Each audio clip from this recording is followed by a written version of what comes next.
This is an aye. On Tuesday, April 5th, 2022, notice of this meeting was mailed to the press and the Mainland Journal.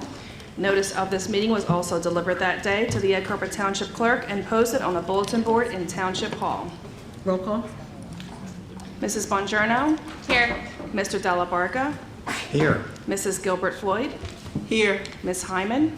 Here. Mr. Ireland? Here. Mr. Price? Here. Mr. Seppi? Here. Mrs. Sullivan? Here. And Mrs. Salagi? Here. Okay, we stand for the flag salute, please.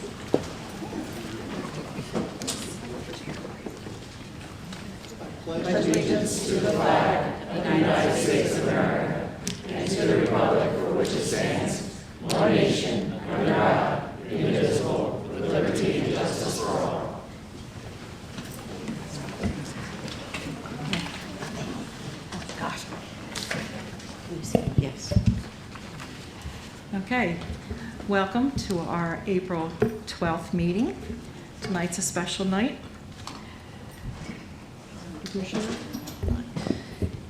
Good evening, everyone, and yes, President Sloggy, tonight is a very special night.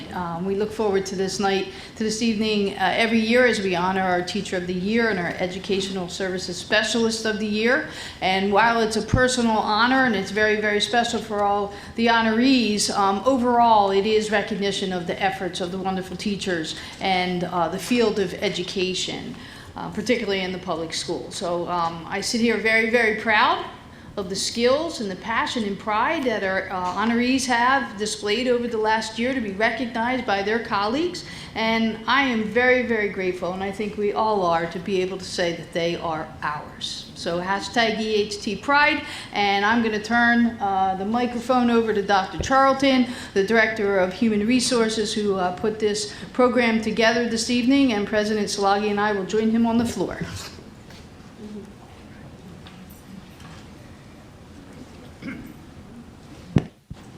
Thank you, Dr. Gruccio. And yes, this is one of our favorite, I'm not sure what that sign is.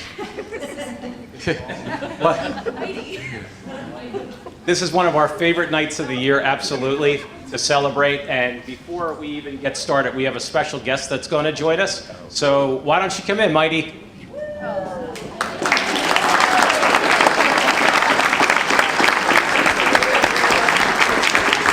Mighty is always full of EHT spirit now for all the events where we celebrate the great accomplishments of our staff and students. Come on up and you can help us give out some awards, Mighty. So the reason we're all here tonight is this is what's called the Governor's Educator of the Year GEOY program that combines the traditional Teacher of the Year award as well as now an Educational Service Professional of the Year award to celebrate our support staff that are vital to the success of our students and to the education process here at EHT. So what we're going to do after showing you a brief video that kind of shows you all the awards recipients tonight, the principals are going to come up and they're going to speak briefly about each of the two of their honorees. So let's give you an idea of who we're talking about tonight and who we're going to celebrate. Egg Harbor Township School District wishes to congratulate our educators and education service professionals of the year. Swift Sleighball Complex. Teacher of the Year, Renee Smith. Education Service Professional of the Year, Kristen Anzardo. Davenport Complex. Teacher of the Year, Courtney Miles. Education Service Professional of the Year, Stephanie Cavalier. Miller School. Teacher of the Year, Michelle Chishko. Education Service Professional of the Year, Julie Bruzese. Fernwood. Teacher of the Year, Jenny Dilks. Education Service Professional of the Year, Stephanie Cermelli. Alder. Teacher of the Year, James Alton. Education Service Professional of the Year, Kareem Spetz. EHTHS. Teacher of the Year, Jason Christeller. Education Service Professional of the Year, Joseph Monax. Congratulations to all recipients. So thank you. Yes, another round of applause for all of our recipients. Thank you. So I'm going to start with the principal of the Swift Sleighball Complex. Mr. Marinelli is going to come up, and what you're going to see our honorees awarded is President Szilagyi is going to present the plaque honoring their achievement. Dr. Gruccio is going to present a bouquet of flowers, and I will be giving out their certificate of achievement for the Governor's Educator of the Year program. So, Mr. Marinelli, without further ado, you can get started. Thank you, Dr. Charlton. And to each and every one of you, congratulations, and thank everybody for coming out this evening for such a great honor. If I could call up Ms. Renee Smith first. I went around talking to some of the staff members to get some kind of quotes and feedback, what the staff members of the complex kind of felt about Ms. Smith. And she's a very strong and veteran teacher who is always seeking new, innovative knowledge to bring to her students. She does a great job differentiating her learning to each and every student's specific needs. And Mrs. Smith is an expert on embracing change and positively embracing the change to do what's best for her students. So the staff thinks wonderful things of you, and so do I, and deep congratulations.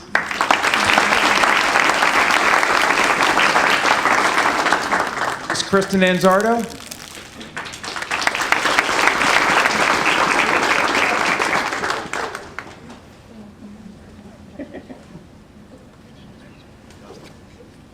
Congratulations, Kristen.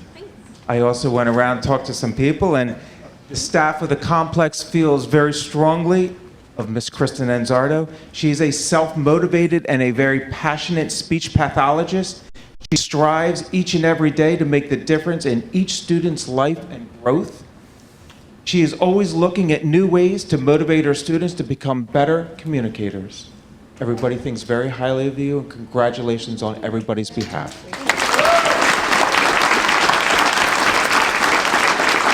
Thank you, Mr. Marinelli. Next up is the principal of the Davenport Complex, Mrs. Latia White. Greetings, everyone, and what a wonderful night to be here to celebrate some awesome staff in the EHT district. I'm going to first call up the Teacher of the Year, Ms. Courtney Miles.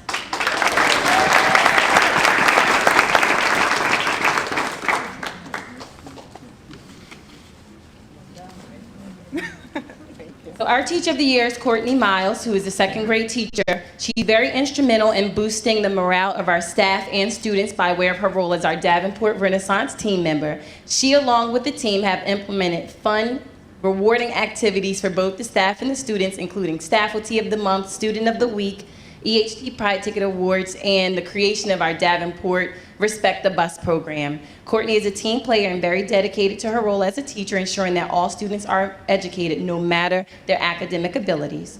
She is an active member of the township as a parent and as a member of the EHT Education Foundation. It was noted that Courtney has many qualities that demonstrate leadership and innovation in education activities within and outside of the school setting. She has the respect and admiration of staff, parents, colleagues because of her dedication. And again, thank you so much for educating, embracing, and engaging the students of Davenport and for being an outstanding member of EHT. We are proud to call you our Davenport Teacher of the Year.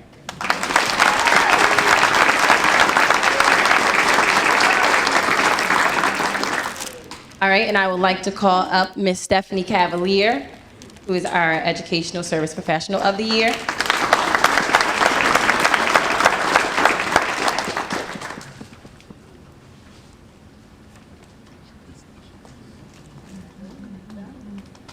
So Stephanie is a member of our liaison team, ensuring that the building needs are met. Every morning, she greets the students with a big smile and a warm welcome as they enter the building. Stephanie is a team player and often creates cross-curricular lessons to bring fun activities to students to experience, such as the Parade of Robots, the meet and greet with her bunny rabbit for the read aloud activity, the book character parade, to name a few. She develops various ways to engage students in reading and to inspire a love for reading. Stephanie is always willing to work with others for the benefit of the students and to assist staff with reading materials to support them in the classroom. We are happy to have you at Davenport School, and as one of your colleagues stated, you are a team player and willing to help anyone who needs it. You go above and beyond for the students of Davenport. Thank you for embracing, engaging, and educating the students and staff of Davenport School. You are deserving of the title. Thank you. Thank you, Mrs. White. Next up is the principal of the Joy Ann D. Miller School, Mr. Jim Battersby. First of all, I'd like to congratulate all the people receiving awards tonight. Also want to take a second to thank the Board of Education, Dr. Gruccio and Dr. Charlton for taking time tonight to celebrate our great staff. Miller School's Teacher of the Year is Mrs. Michelle Chisco.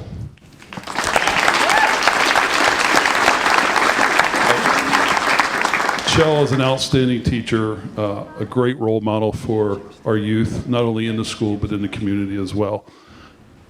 Just a few words from your peers who nominated you. Ms. Chisco is a fourth grade ELA teacher, and she has been teaching in our district since 2007. She has demonstrated to our community that she is a caring, creative, and supportive teacher who has a great rapport with her students and ensures they feel safe, respected, and loved.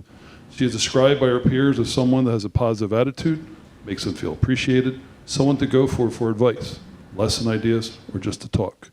When Ms. Chisco is not teaching in a classroom, she can be found working in our Aspire program, coaching cheerleading, lacrosse, and leading our local Girl Scout troop. Great job. Thank you.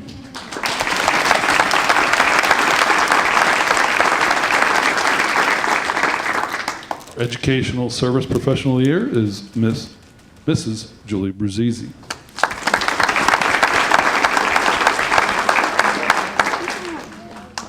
Julie is an asset not only to, obviously, the most important thing in our schools is our students, but our staff and our administration as well. Julie has been a counselor at the Miller School for the past 10 years. She has demonstrated to be dedicated, genuine, hardworking, and an advocate for children and families. She truly appreciates the need to build relationships with children and their families in order to affect change academically, socially, or emotionally. She applies a practical approach when providing school counseling service to children, working to facilitate change while encouraging the student and family members to remain accountable. Her ability to think out of the box has proven to be an asset as she continually looks for new and innovative ideas to support staff and students.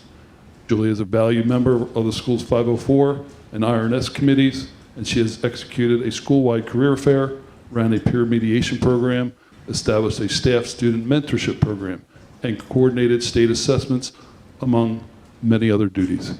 Congratulations, Julie. Thank you, Mr. Battersby. Next is the principal of Fernwood Middle School, Mr. Kevin Frick.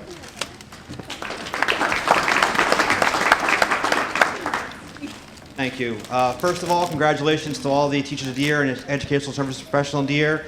Thank you to the Board of Education and Dr. Gruccio for hosting tonight. It's always a great evening to be here. The Fernwood Teacher of the Year is Mrs. Jenny Dilks.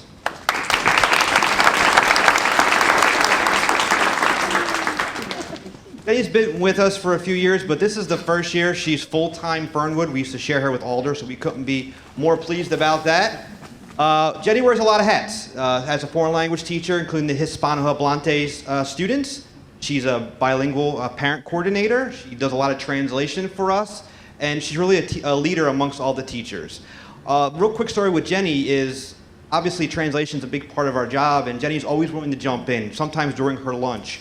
And a lot of times the conversations we have are not always the best, but Jenny is so caring to the parents and the students that she translates for that it becomes almost like a counseling role. So we couldn't be more happier to have Jenny with us. Congratulations, you do a fantastic job every day.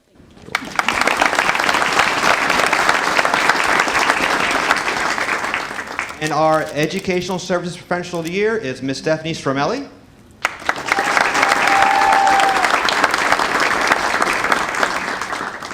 Stephanie is one of our sign language interpreters.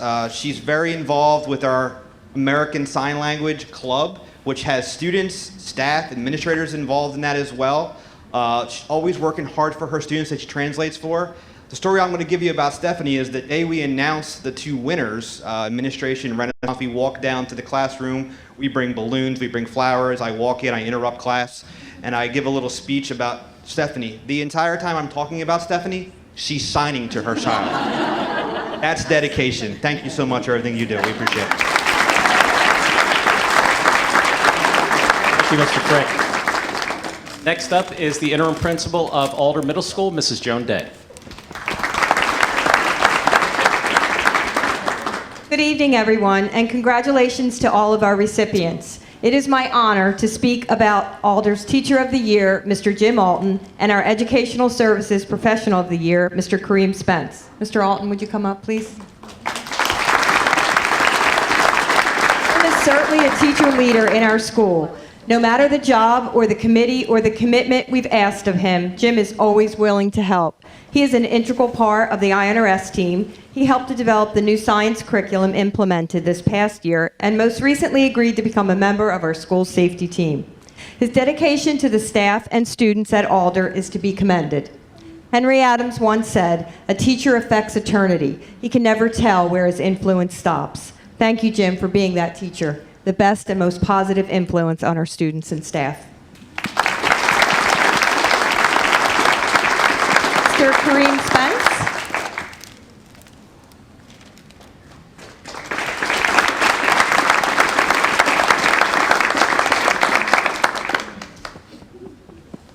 Mr. Spence is Alder's Educational Services Professional of the Year. He is currently an 8th grade counselor and has been a welcome addition to our counseling team since joining us 5 years ago. Mr. Spence is committed to supporting our students. Passing his office on any given day, it is bustling with students who come to him with truly anything they need. His colleagues feel the same. Here is what one of them had to say about Mr. Spence.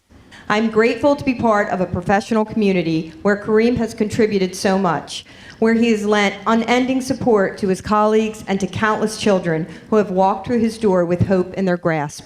He makes me a better teacher each and every day, and I never undervalue the impression his guidance has given me." Congratulations, Mr. Spence, and thank you. Thank you, Mrs. Day. And last but not least, the principal of Egg Harbor Township High School, Mrs. Patty Connor. Good evening, and welcome to everyone, and congratulations to all of you who have received this evening, the awards this evening. It's really an exciting night, and I'm not going to stand here and echo what everyone else has said because we all love this night being here for you. So we're going to start off with our Teacher of the Year at the high school. Mr. Jason Christeller, will you please come forward?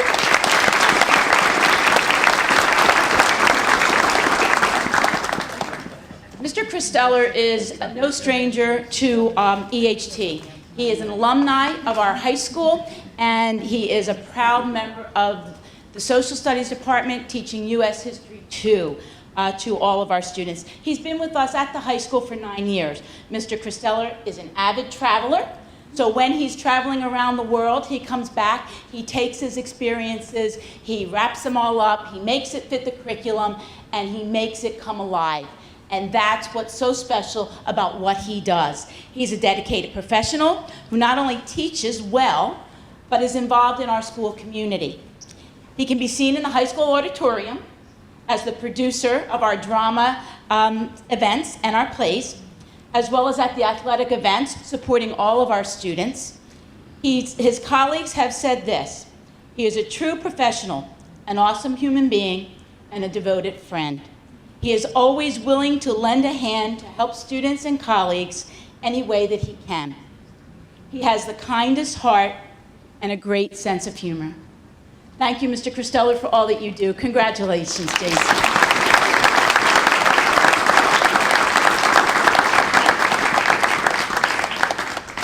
Our Educational Services Professional of the Year is Mr. Joe Mahonix. Joe, will you come up with us, please? Yeah. So Joe has worked in the district for the past 5 years as a paraprofessional. He has a very unique job because he is a one-on-one paraprofessional with an incredible young man who happens to be blind. This child is happy no matter where you see him, and that's thanks to what Joe does for him and with him every single day. It's amazing. I've had an opportunity to witness Joe and his interactions with the student, and it's just incredible to watch. The child is so elated and so happy just to be in school and being a part of it. Some of the things that Joe has done, his colleagues have said about him, is that he's a dedicated and kind individual. He makes sure his student feels included in everything that they do throughout the day. He is definitely an advocate for the student. In fact, there was a situation where this student happens to be fluent in Spanish, and Joe made sure that he got in the right class so that he would benefit from learning in that environment.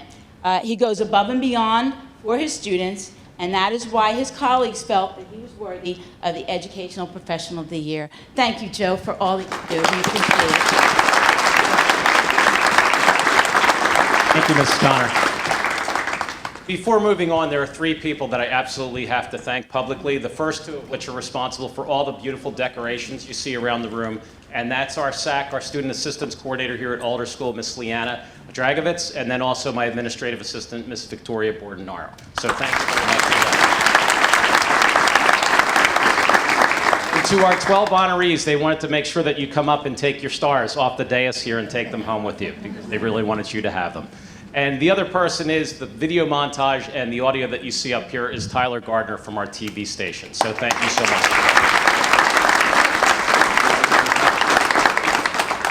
So on behalf of the Board of Education, Dr. Gruccio, Central Administration, and all the colleagues around the district, we really want to honor you just one more time, the 12 recipients, because you are truly educational leaders. You will take your offices, so to speak, this September. You'll have some great parking spots, by the way. But more importantly, and also a $250 grant that you can use to basically supplement and do enrichment activities with the students that you care so much about.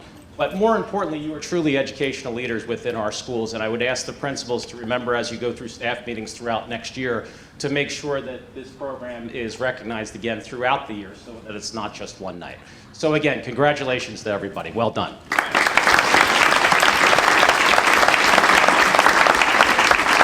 What do you think, Mighty? Should we take a break for some pictures? Okay, I think we'll take a little break. Sluggy, is that okay? That's fine. Okay, and that way everybody can take pictures. I'm going to ask the Teachers of the Year to come up, and then the ESPs as well, so we can get a group picture. Mighty is always happy to take pictures with the young ones, so if you want to have a picture with Mighty, you can go to the back there and do that. But if you could, the Teachers of the Year, if you could come up front first, please. Thank you.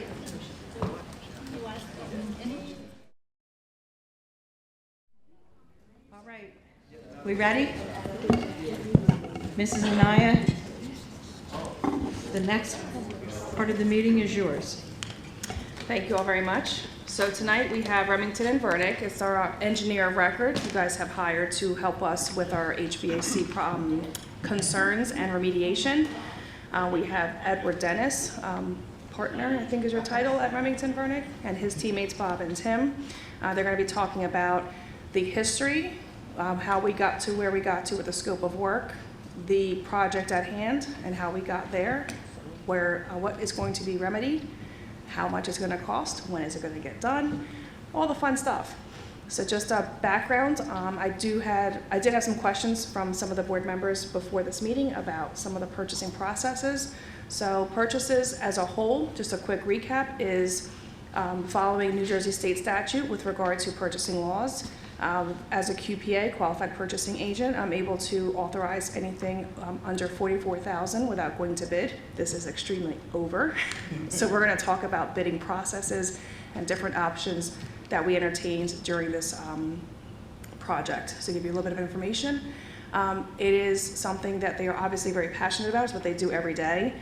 They will be able to share with you all that they've been through for our district. And we just ask that board members hold your questions to the end, just jot them down for us. If they don't address it, we will 100% be able to ask questions afterwards and talk out the purchase for tonight, okay? Thank you. Go ahead. Thank you very much. Shauna, that was an excellent introduction. In fact, I only had 2 slides and you covered both of them, so I'm off the hook. My name's Ed Dennis. I'm a principal at Remington and Vernick Engineers. It's nice to be here tonight with all of you. As Chandra said, we're here to present the HVAC project, how we got here, where we are, and where we're going. In the spirit of your awards night, though, I do have to say, with me tonight is Tim Colodi and Bob Smith. Tim Colodi was recently named the 2021 Delaware Valley Young Engineer of the Year. So he's an award recipient. And I'm sure if they had a Delaware Valley Old Engineer of the Year, Bob would have been in the running. But we'll have to wait for next year. So this is us. Chandra really did cover pretty much the agenda of what we're going to cover tonight. There's a lot of information on these slides. I believe all of you have copies of the presentation So we're not going to read every word on every slide. We're going to kind of cover it at each topic.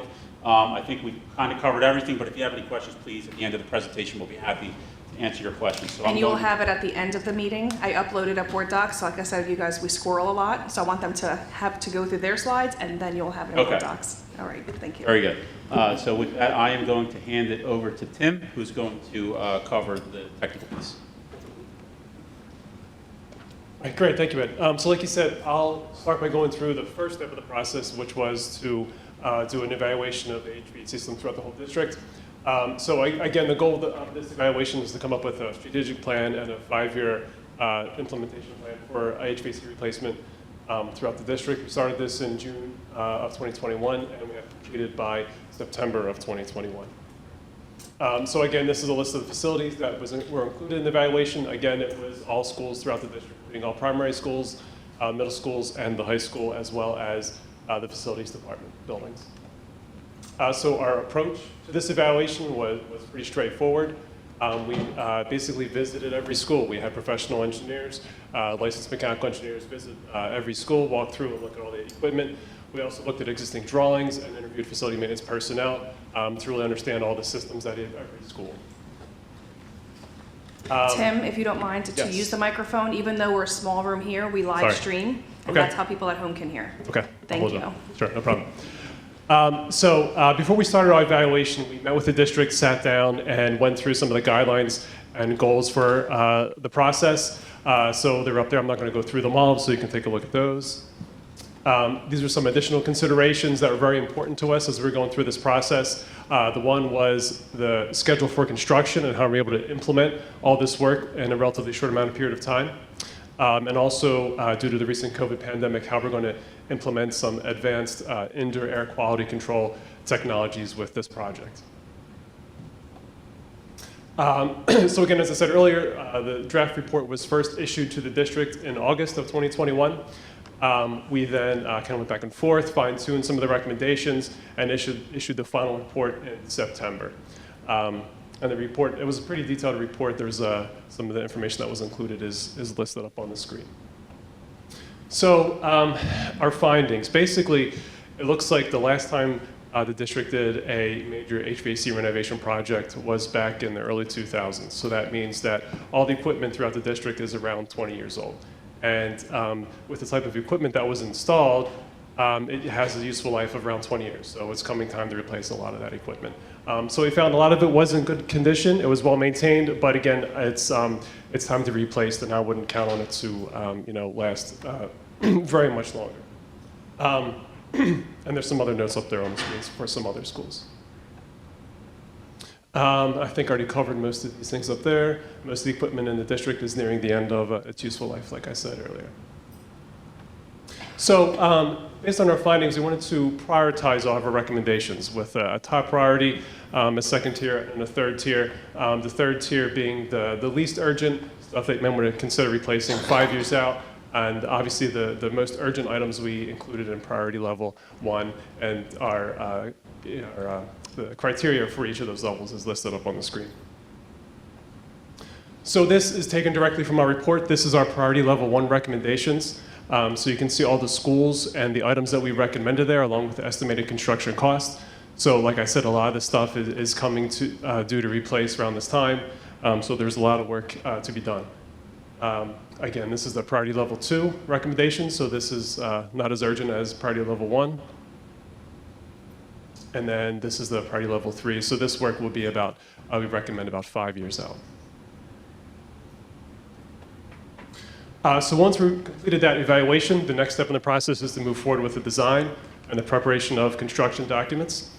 To start that, we met with the district and came up with a scope of work based on our findings. So the scope of work for the project was based on the priority 1 recommendations. We had to select from those recommendations based on a $13 million construction budget. And we worked with the schedule of starting in November 2021, getting substantially complete by February of 2022. And then we just completed the final documents this past March. So the base scope for the project. The project includes work at 4 schools, the work at the Swift School, the sleigh ball school and Davenport is very similar. We're basically just replacing the chillers at each of those schools and then the associated pumps, local piping, and things like that. The bulk of the work, though, is at the high school. So at the high school, we're replacing about 12 rooftop units and the associated VAV boxes, coils, and things in the ductwork. We're also replacing the heating hot water pumps that distribute the hot water throughout the building. And we're also installing a new central front-end control system server in the high school. I don't know if you noticed, but in the guidelines that we had established at the onset of the project, one of those goals was to ultimately create a control system where you can monitor and control all the systems in the district from a central location. And so this will kind of be the first step towards that goal by implementing that first central control system in the high school. And then we had additional scope for the $5 million for additional work at the high school to replace the rooftop units and additional VAV boxes. So these are just some pictures of the equipment. So these are pictures of the chillers over at Davenport that we're replacing. These are the chillers over at HR Swift. And these are the chillers at Slayball Elementary. And these are the rooftop units at the high school. So these units are going to be replaced mostly in kind. They're going to have energy recovery, similar to what they have there now, and also UV lighting for additional indoor air quality control. So the project does include, I'll just flip through these slides, they're all very similar. So the project does include kind of a soup to nuts approach. It included all the mechanical work required, as well as the supplemental electrical and structural engineering designs.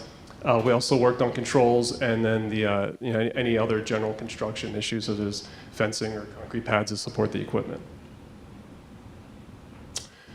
So this is our final design summary that we presented to the district, along with our estimate. So you can see up there, we have equipment at the high school, and then the 3 chiller projects, along with our estimated engineer's estimate, and the lead time for the equipment. So that's kind of been a critical issue with this whole project.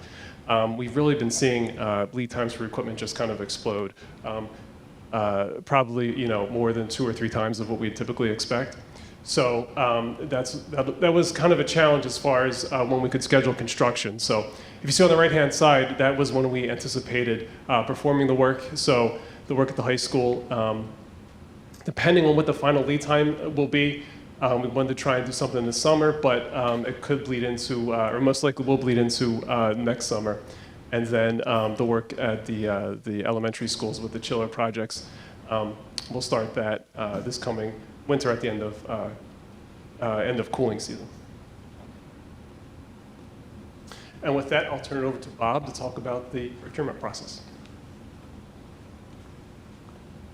It looks like there's not as much interest in the HVAC as there was in the presentation of the awards tonight. So, procurement for the project.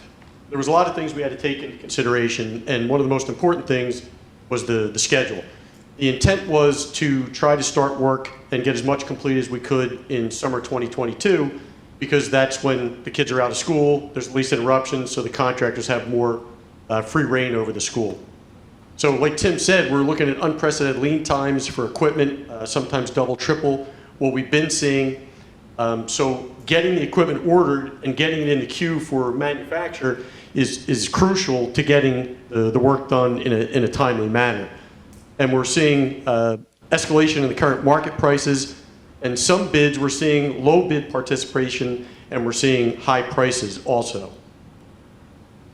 So we looked at 3 options in order to procure the equipment and the labor for the project. One was the bidding, the labor and the equipment, which is a traditional bid where you put a set of bid specs out, contractor gives you a price on the whole job. The second thing we looked at was bidding the labor and procuring the equipment. One of the things that we found with this option is that a lot of the contractors don't like to bid the labor and have the equipment furnished, because a lot of the contractors get a lot of their profit on the markup of the equipment, so they're averse to using this method of procurement. The third option is procuring the labor and the equipment as one project through the cooperative. The The traditional bid schedule, in order to get anything done for summer 2022, was not a viable option because we couldn't start ordering the equipment until 15 weeks after we first specified the equipment by our office. So once they went out there and determined what equipment was going to be utilized on the project, in order to get through the process of the design and the bid process, you're looking at about 15 weeks from the time they specified the equipment. So obviously that wouldn't have allowed us to do anything with the long lead times for the equipment this summer. The second option is bidding the labor and purchasing the equipment through the co-op. Now that gets your equipment ordered within approximately 6 weeks after it's specified. But again, one of the problems we've seen is the contractors don't like to bid the labor and have the equipment furnished because again, that's where they have their profit. And the option 3 was the labor and equipment through the co-op.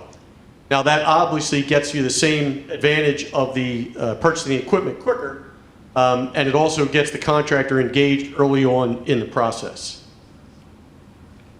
So the advantages to using the co-op for the labor and the equipment.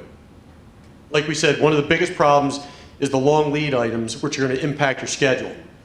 You lock in the current prices once you purchase the equipment, so you're not subject to additional price increases during the bid process. You also start the procurement process early, because we were able to specify the equipment, get an equipment order placed, while we were still working on the final design documents for the project. So it basically compressed the procurement time necessary to get to the point we are this evening. The other thing is, because we're doing it through a co-op and they have a contractor that they use for installation of the equipment, it allowed the contractor to get in early to take a look at the plans and kind of, for lack of a better term, value engineering, to give us opinions where they thought changes needed to be made.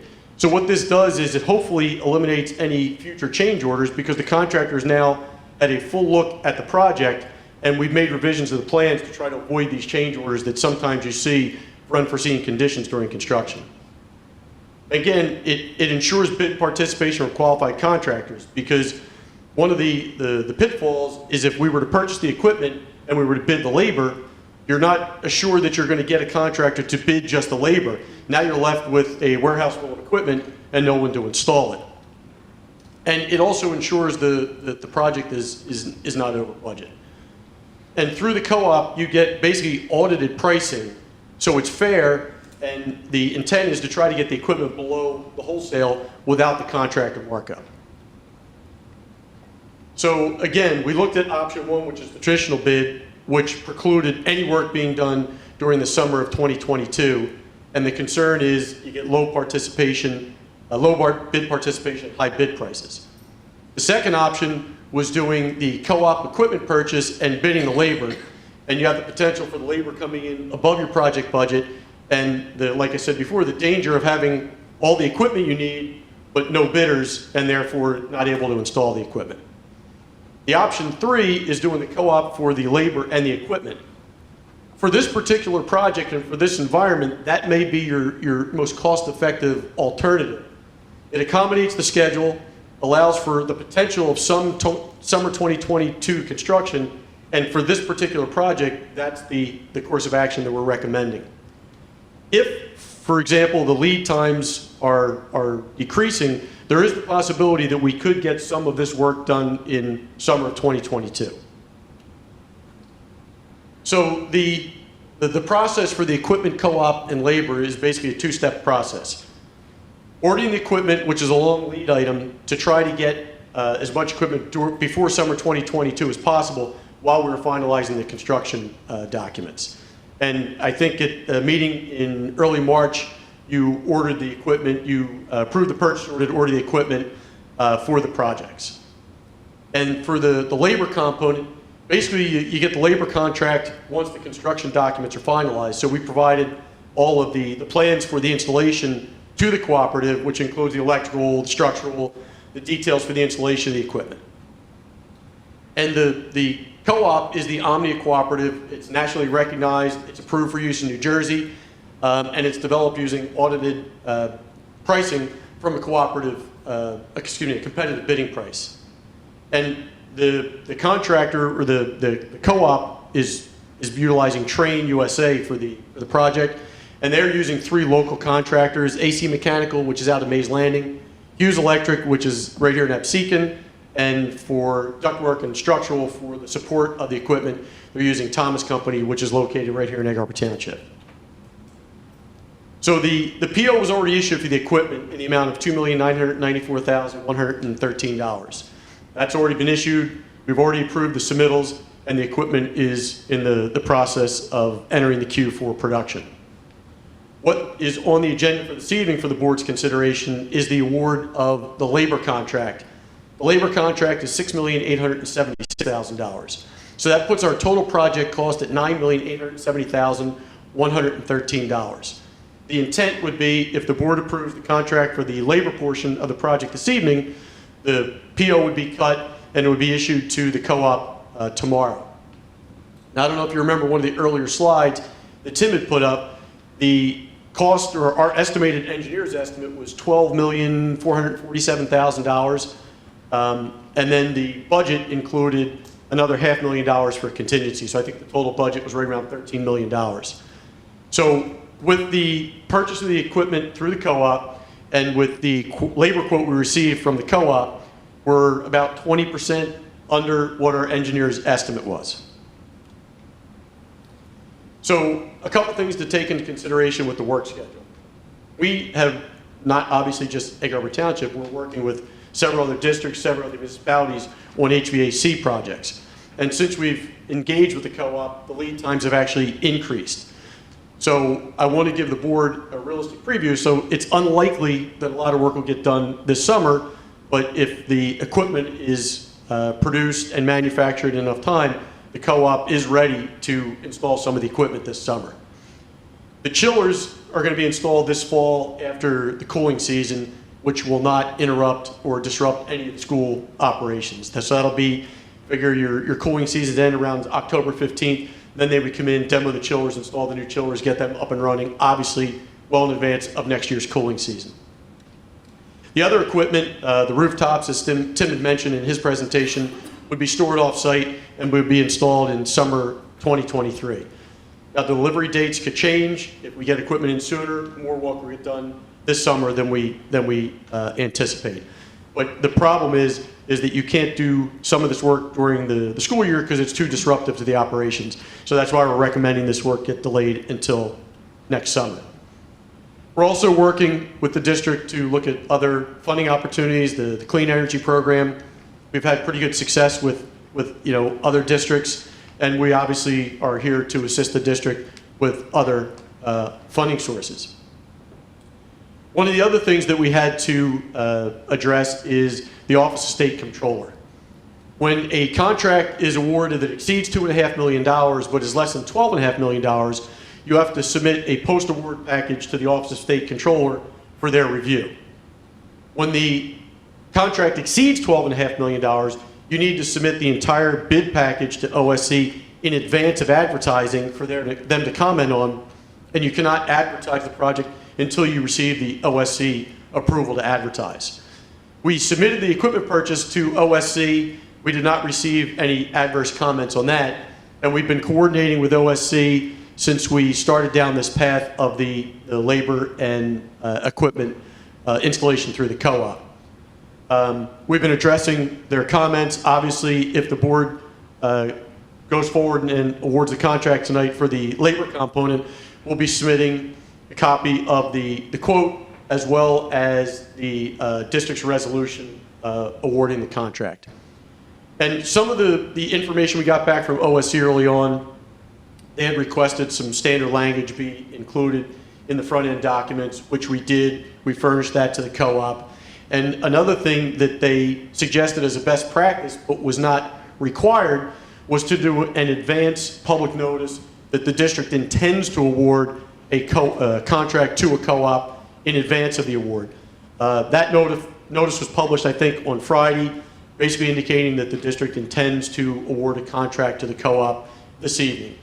So that way, if there were interested parties that wish to speak, they could come here this evening and give their opinions and let their comments be known to the board. Okay, that's basically the conclusion of the procurement process. I'm going to turn it over to Ed for some final remarks, and then obviously, if the board has any questions, we're here to answer any questions they may have. Thank you. Thank you, Bob. Thank you, Tim. So that pretty much covers everything. We're happy to answer any questions you might have, comments. I think we covered pretty much. Before we hear questions from the board, I just want to highlight a few things from the presentation. One, thank you guys very much. It has been a very thorough process, a very long road without a facilities director, and you guys have made my job not so terrible. So I really do appreciate your expertise and this project that we've done together. I want to highlight a few things. One, the fact that our machines, our equipment, our guts of our building, as I call them, as they said, were very well maintained. That is not without the hard work of our facilities department and our maintenance workers. So I have to just say thank you to them publicly. Priority one, $43 million. Don't know if you saw that, but just want to highlight that. We were doing some of it, but $43 million in priority one, like right now. And that's what we've been talking about for the past few years. The controls right now we have Siemens and we have CM3, having one front end to be able to control the entire district so all of our guys can just hop on and help each other out is going to be a huge lifesaver for us. The equipment you guys already did approve it February 22nd, and that was ordered for the lead time conversation. So again, following recommendations and doing our due diligence to make sure that we did get in line for our equipment.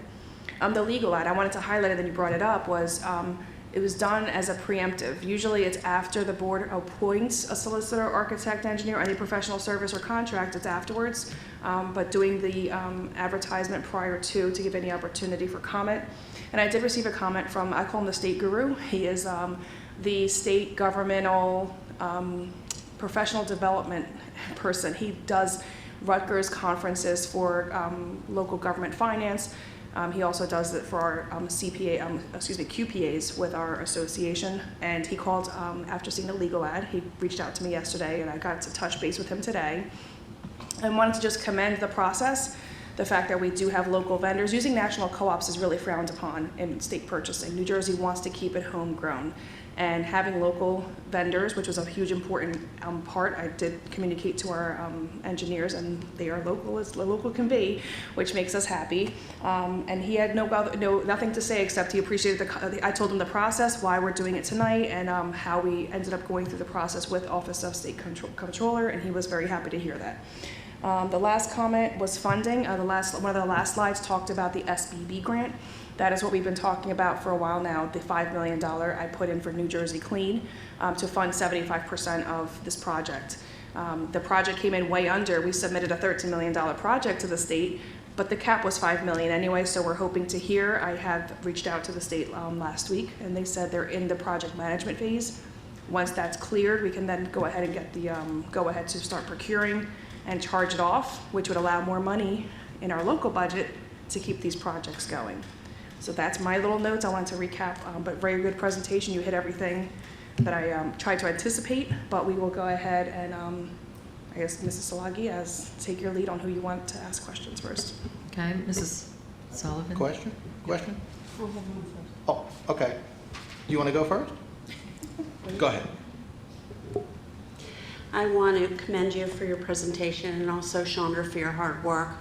I think one thing that opened my eyes tonight is the foresight that you had of where we would be at this time, really, on the calendar. Everybody knows that supplies are very hard to get.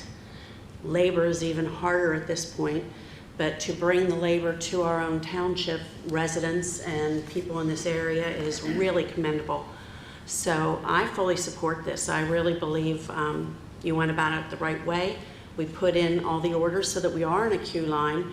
People that are, thinking about it and researching it, which you have done, but we're ahead, I think a little bit ahead of the curve because things are going to be less available, and with the labor force just starting to come back or maybe shutting down again. So I want to commend all of you for what you presented tonight. Thank you. Mr. Price. Thank you. Very good presentation. Very well thought out. Thank you. I just have a couple of questions. As far as the labor, what was the total on the labor again? The total on the labor, I think, was, $1,876,000. that was the total contract. The total on the labor, there you go. 6,876. Okay. Are there any guarantees with this labor that it will be performed properly? And is there a performance bond put in place to ensure that everything comes together as promised? Yes, so what we did was, even though we went with the co-op contract, we essentially included what we would normally include in our normal bid package with their contract. So we put together, they have their normal co-op contract documents that they sent us, but then we then put together a contract document that includes their documents and also includes all of our normal bid documents, which would include bonding. It would also include how payments are going to be paid, and it would include documentation for qualifications of the contractors and their subcontractors. So all of the typical documentation that we would require for electrical subcontractors, mechanical, structural, all of that was included, and the co-op was required to fill all that out to give us the assurances that the contractors that we're getting on this job are qualified to do the work, that there's a guarantee that the work's going to get done. And on top of that, the local contractors that we have on this project, we have experience with, and we know that they're qualified and they can do the work. But to your direct question, yes, there will be bonding on the project to ensure that we're covered. Okay, thank you. You're welcome. Anybody else? Wait, Mrs. Hyman? I was just wondering about the permits, procurement, and the cost and the engineer drawing. Where does that fit in that amount? So the cost of permitting typically is waived for a school project. The soft cost for engineering, I don't know, was that included in there? These are just the hard costs. Our engineering costs were awarded previously as part of a separate PO.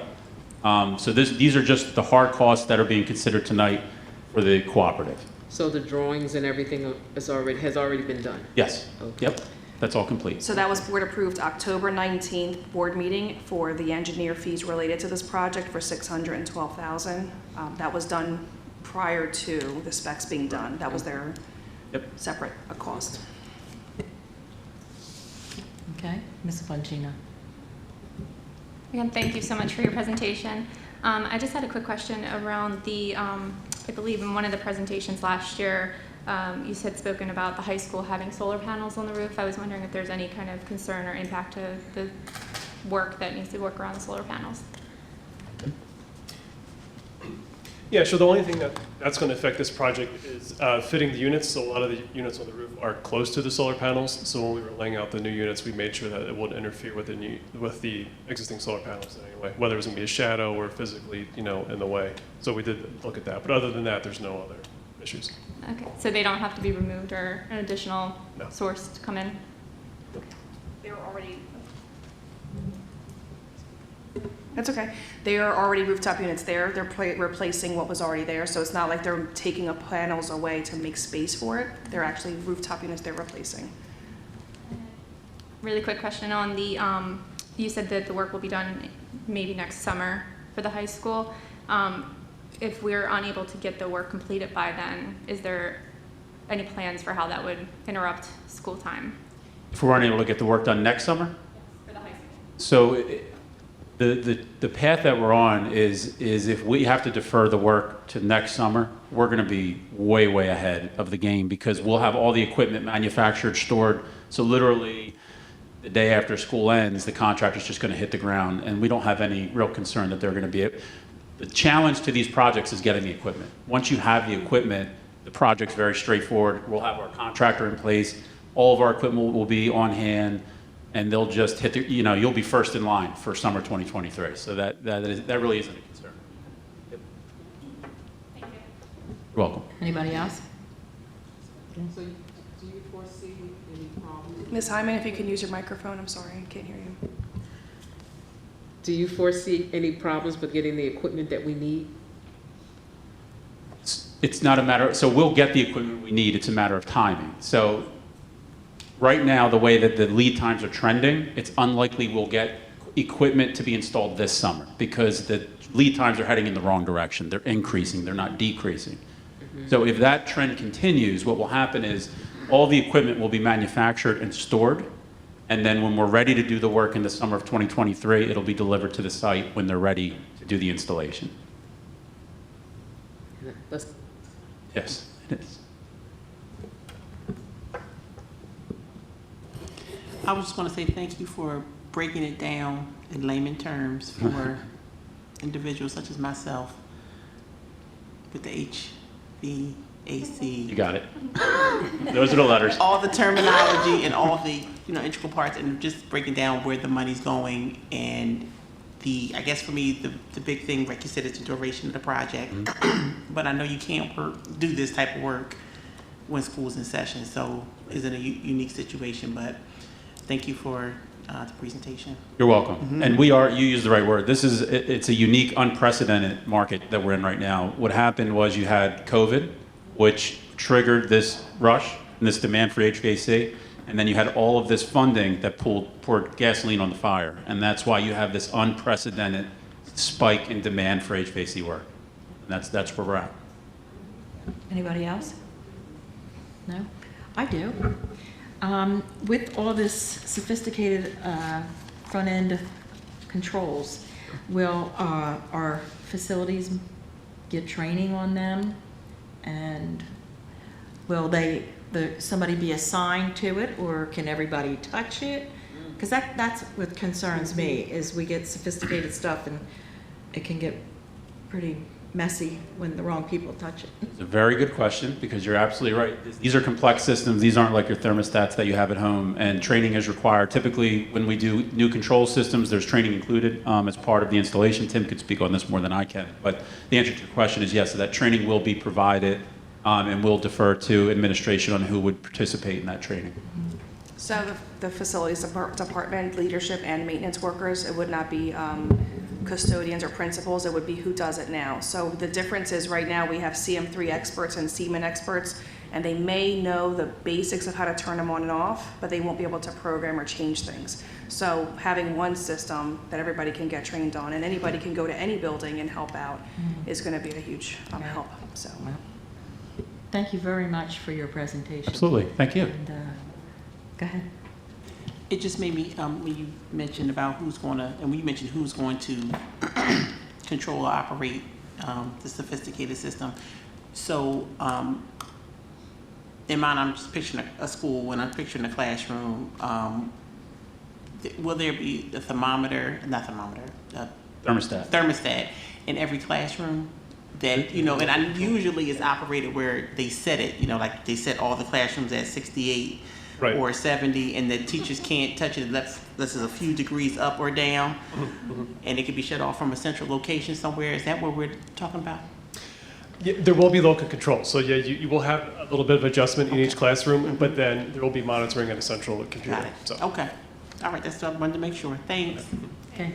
And if it's over Floyd, we have that now, where it's, I think, a 2 degrees, 3 degrees difference, but it is centrally controlled now. It's just making it, so it's not going to be, sophistication is really just going to be having a universal system district-wide, not that they don't have the systems now to program. Like when we have issues here and I make my text and then the air changes, he's at home making it happen. So we have it now. It's just going to be something streamlined where we have the same system. Okay. We're going to open to the public, so the public can ask any questions of our engineers here. Anybody? Okay. What is that? Oh. Well, I didn't know if they had a question. Okay. So now we're moving on to the Finance and Operations Committee report. Thank you. Thank you so much for your time. Yep. Mr. Santilli, your assistance, please, for the screen. Thank you so much.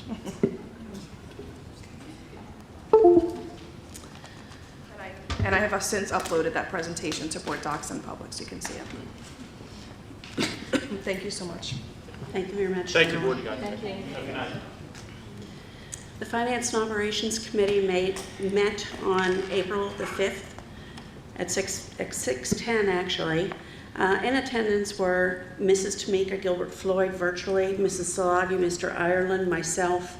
The administration was Ms. Anaya and Dr. Griccio.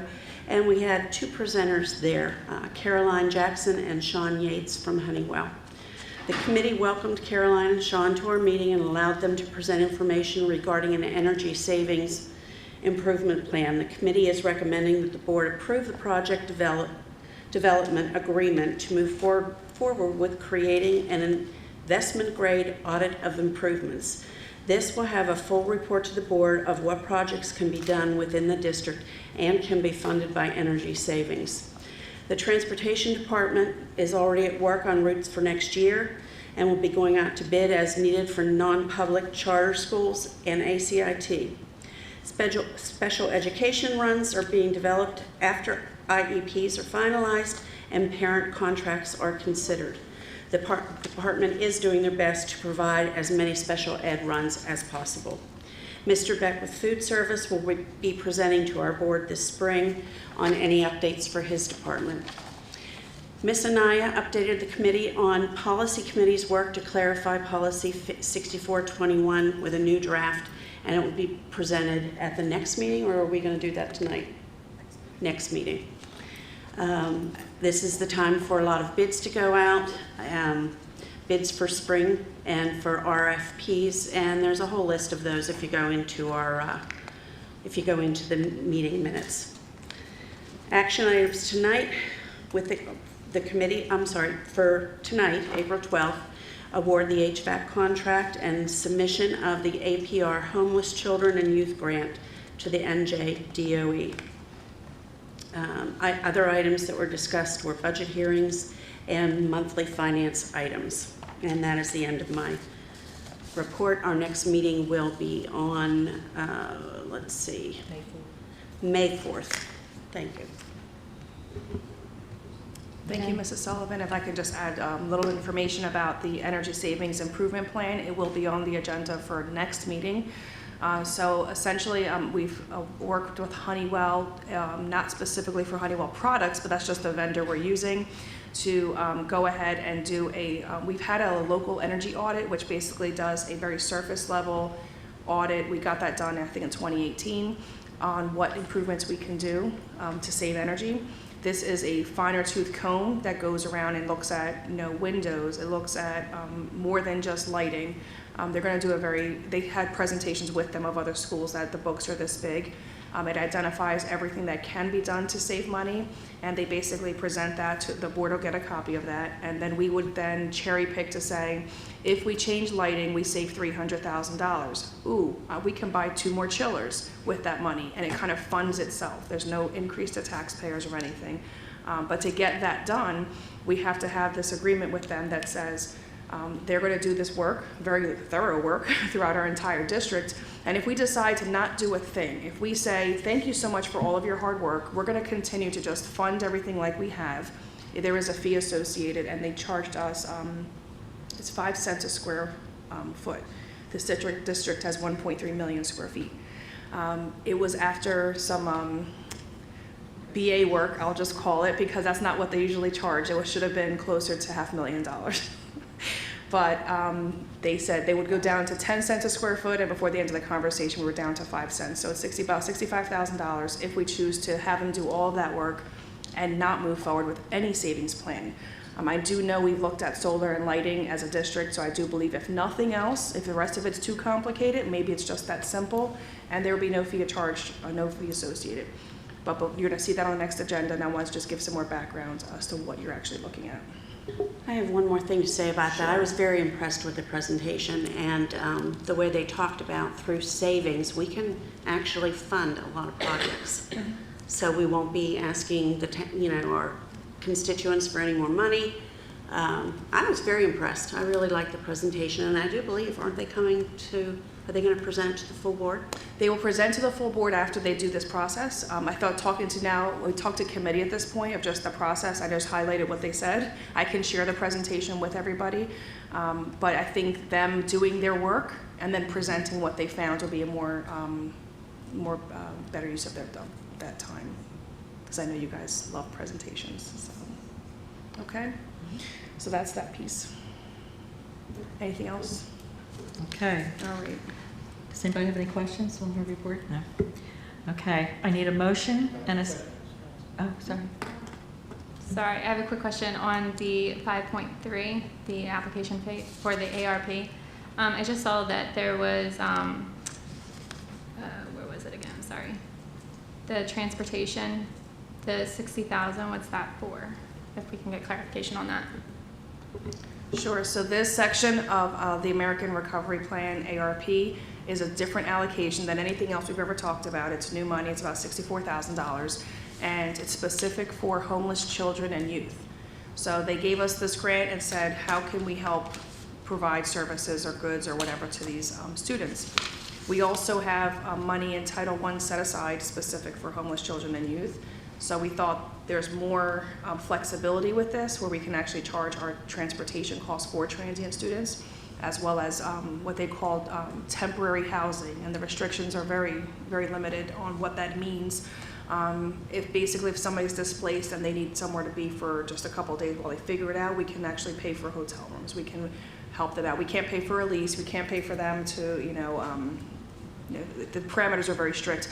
Maybe if there's an abusive situation and the people need to leave right away, we can put them up for a couple of days.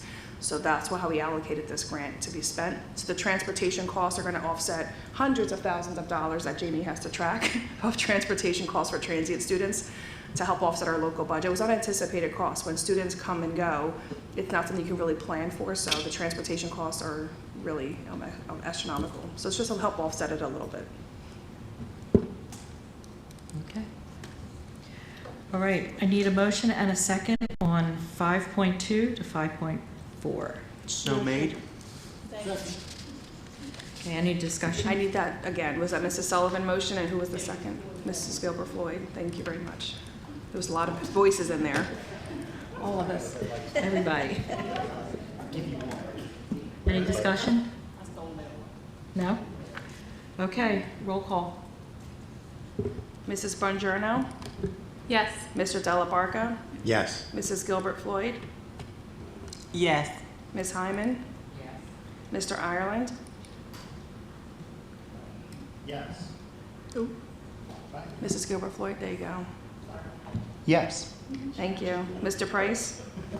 Yes. Mr. Seppi? Yes. Mrs. Sullivan? Yes. And Mrs. Salagi? Yes. Okay. Curriculum. Mr. Price, you have a report for us?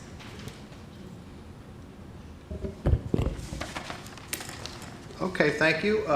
The curriculum report, we met on April 5th at 7 o'clock p.m. The meeting was about an hour and 15 minutes, and we met here at the Alder Avenue School.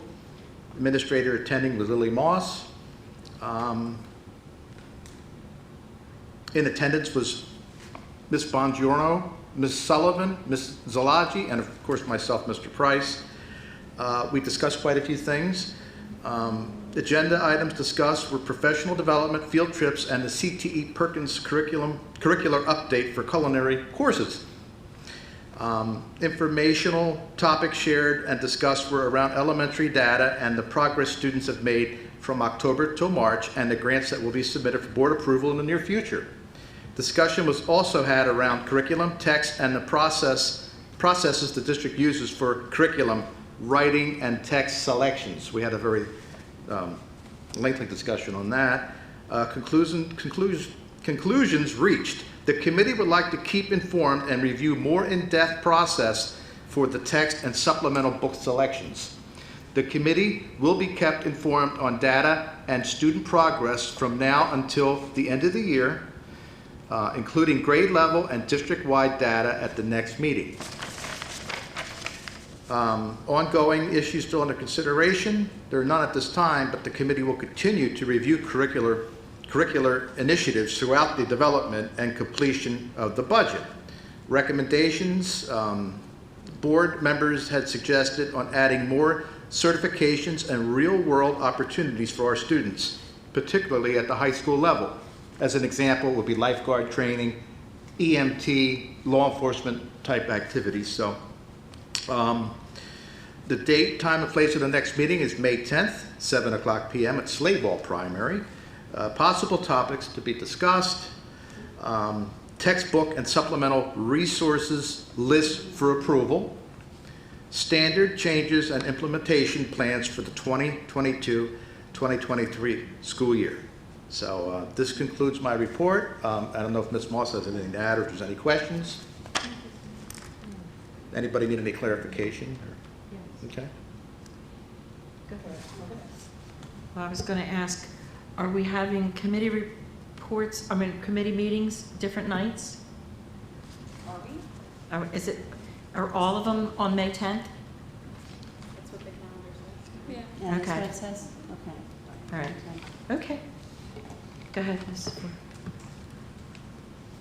I just want, when you mentioned book selection, could you textbooks, or you mean purchasing books for libraries, for student resources, for students to read, or is it more, what kind of? Ms. Moss, do you want to explain that a little bit better? What I know we covered a lot of conversation, and I know we requested some information, so maybe you could elaborate that a little bit better? Thank you. So every year, there's the list that gets submitted for board approval where we talk about our textbooks and supplemental texts. So there was just discussion around what that process is like and how we select books. So just walking the committee through that process as we look at that list. So it's that time of year where we do that.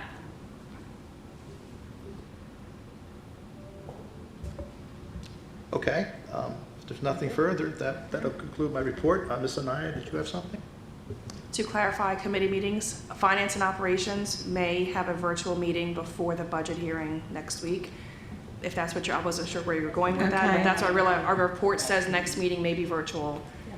We don't know if we're going to hold one. I'll talk to Mrs. Sullivan before then to see if we need to have a quick virtual meeting before, because this meeting covered the Honeywell and other topics, not necessarily for the agenda. So. Okay. Anybody have any questions for curriculum? Okay. Mr. Ireland, committee report for the policy committee.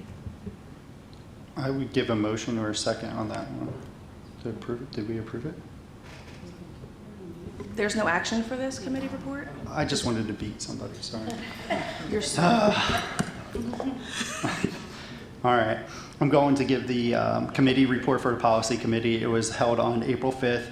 It lasts about an hour long. Board members attending was myself, Patrick Ireland, Mr. Seppi, Ms. Hyman, and Mrs. Salagi. Also attending was Mr. Santilli, Mrs. Elko, and Mrs. Anaya. Ms. Anaya. Subjects discussed were policy 8613, waiver of transportation, student transportation, policy 2270, religion in schools, policy 8810, religious holidays, bylaw 0110, identification, bylaw 0131, bylaw and policy, bylaw 0132, executive authority, bylaw 0144, board member orientation, policy 5541, anti-hazing, policy 8465, bias crimes and bias related acts, policy 8540, school nutrition programs, policy 8550, meal changes and outstanding food service bill, policy 6421, purchases budgeted and policy 6422, budget transfers, policy 2460, special education. The conclusions reached for that were policy 8613, waiver of student transportation, was reviewed as a second reading. Policy 2270, religion in schools, and policy 8810, religious holidays, were revisited by the committee. Religion in schools, policy 2270, is being recommended for a revision to reflect mandated changes due to the United States Department of Educational updates on constitutional religious expression in public elementary and secondary schools. Due to the revisions, policy 8810 is being recommended for abolishment, as the legal requirements from policy 8810 are now included in the policy 2270 revisions. Bylaw 0110, identification, bylaw 0131, bylaws and policy, bylaw 0132, executive authority, bylaw 0144, board member orientation, were reviewed by the committee with minor updates being proposed for approval to update outdated language and information. Policy 5541, anti-hazing, is a new mandated policy requiring 2 readings. The policy is mandated due to the new law requiring public and non-public schools and middle schools to adopt anti-hazing policies.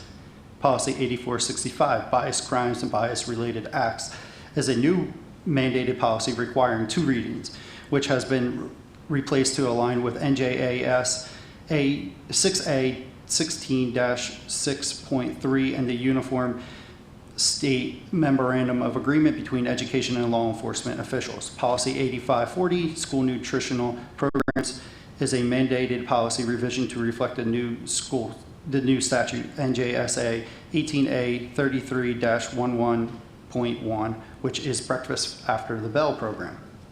Policy 8550, meal charges / outstanding food service bill, is also a mandatory policy revision under NJSA 18A33-21, which was recently amended to make sure boards develop and implement a meal charge program pursuant to NJDOE guidance. Policy 6421, purchases budgeted, and policy 6422, budget transfers, were reviewed at the request of the committee. No changes are recommended for policy 6422. However, there may be recommended revisions related to policy 6421.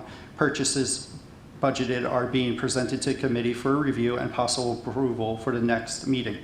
Policy 2460, special education, is being discussed to address possible minor changes related to the parent and guardian requests and will be presented to the committee for review and possible approval at the next meeting. That concludes my report. Mr. Santilli, did I miss anything in there?